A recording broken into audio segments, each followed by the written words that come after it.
et donne la parole à l'Algérie. Madame la Présidente, d'emblée, j'exprime toute ma gratitude aux membres qui ont voté pour ce projet de résolution porté par les 10 membres élus du Conseil de sécurité, lesquels représentent la volonté collective de la communauté internationale. Cette journée est on ne peut plus triste pour le Conseil de sécurité, pour l'ONU et pour la communauté internationale dans son ensemble. Le projet de résolution que le Conseil n'a pas pu adopter aujourd'hui visait uniquement à interrompre ce silence écrasant 5 mois après l'adoption de la résolution 2735. 5 mois pendant lesquels le Conseil de sécurité est demeuré les bras ballants et les poings liés. Ce texte était loin d'être parfait, mais il représentait le minimum qui aurait dû nous unir. L'Algérie, mon pays, n'a eu de cesse de demander l'application des résolutions du Conseil de sécurité et l'imposition de sanctions contre ceux qui défient la volonté collective de la communauté internationale. C'est pour cette raison que nous avons décidé d'adopter une résolution au titre du chapitre 7 de la Charte des Nations Unies. Des concessions importantes ont été accordées pendant les négociations. Et pourtant, un membre a décidé de faire obstacle à toute action du Conseil. Le message envoyé aujourd'hui est on ne peut plus clair. À la puissance occupante israélienne, vous pouvez continuer votre génocide. Vous pouvez continuer de punir collectivement le peuple palestinien en toute impunité. Voilà le message envoyé ici.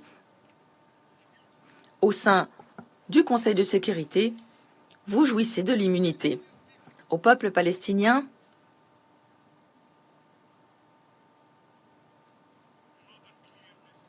le message envoyé est également clair.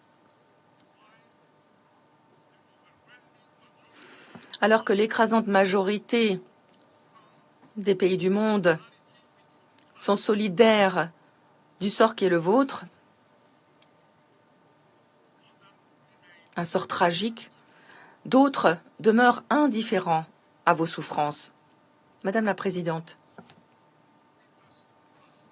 nous devons nous demander aujourd'hui, en tant qu'être humain,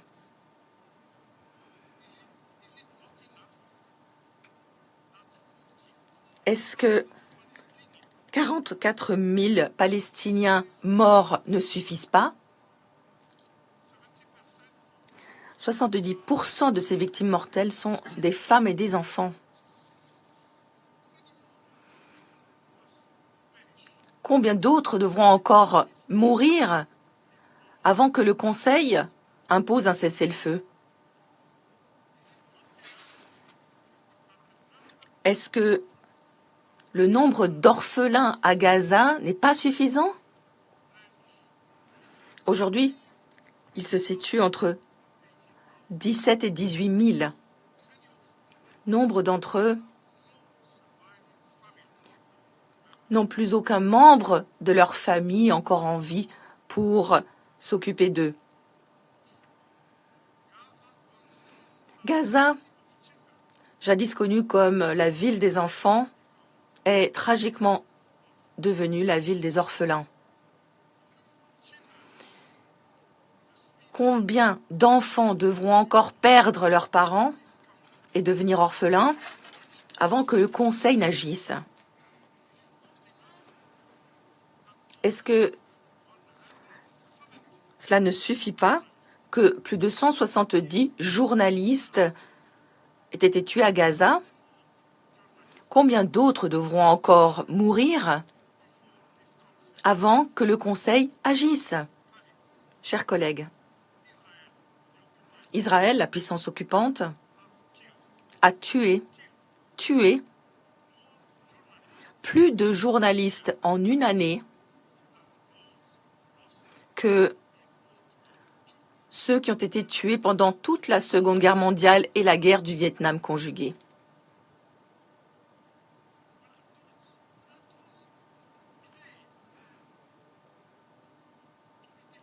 Qui sont ces personnes qui se proclament défenseurs des droits humains, de la liberté d'expression?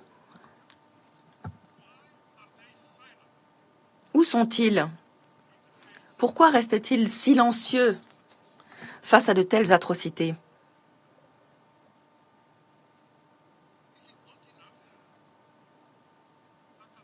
N'est-ce pas suffisant qu'au moins 326 travailleurs humanitaires aient été tués? Le nombre le plus élevé jamais enregistré de l'histoire. Combien d'autres encore devront se sacrifier avant que le Conseil ne décide de sanctions?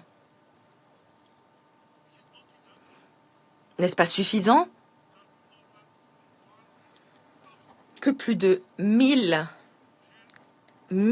travailleurs de la santé aient été tués? Combien d'autres encore devront perdre la vie avant que le Conseil ne prenne des mesures déterminées?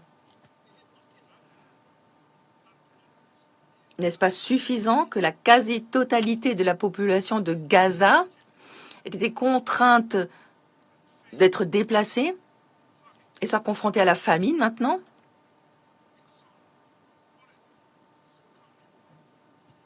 Un certain nombre de personnes ont déjà succombé à la faim. Combien d'autres encore devront mourir de faim avant que le Conseil ne réagisse?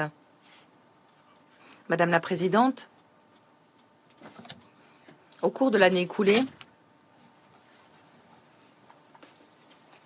le Conseil a adopté 4 résolutions. Des négociations ont été menées. Des appels ont été lancés des 4 coins du monde. Et pourtant, rien n'a arrêté la machine à tuer israélienne à Gaza. Et la raison est malheureusement on ne peut plus claire. Les dirigeants israéliens agissent en savant parfaitement qu'ils jouissent de l'impunité. Ils jouissent de l'immunité.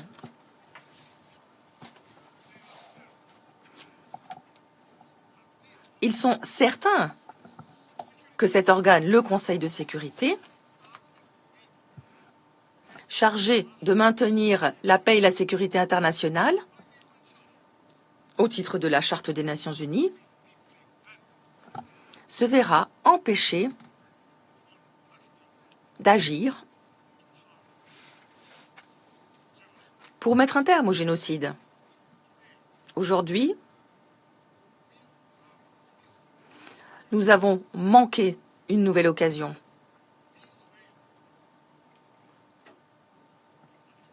Cet échec aura des conséquences dévastatrices sur l'ordre international.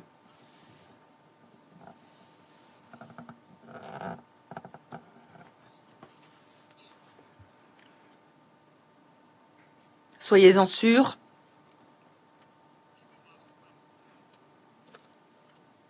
ce ne sera pas la dernière fois que le Conseil de sécurité sera contraint de travailler sur une résolution sur la Palestine. Comme nous l'avons dit par le passé,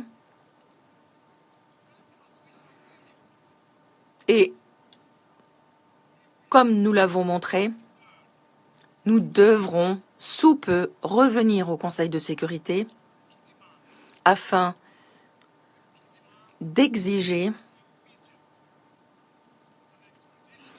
un cessez-le-feu immédiat, sans conditions et permanent à Gaza.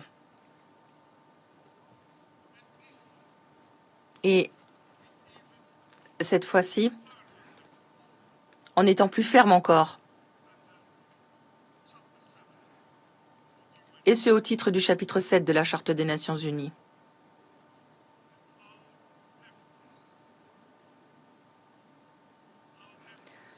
Nos efforts ne cesseront pas tant que le Conseil n'aura pas pris de mesures décisives. Merci. Je remercie le représentant de l'Algérie pour sa déclaration.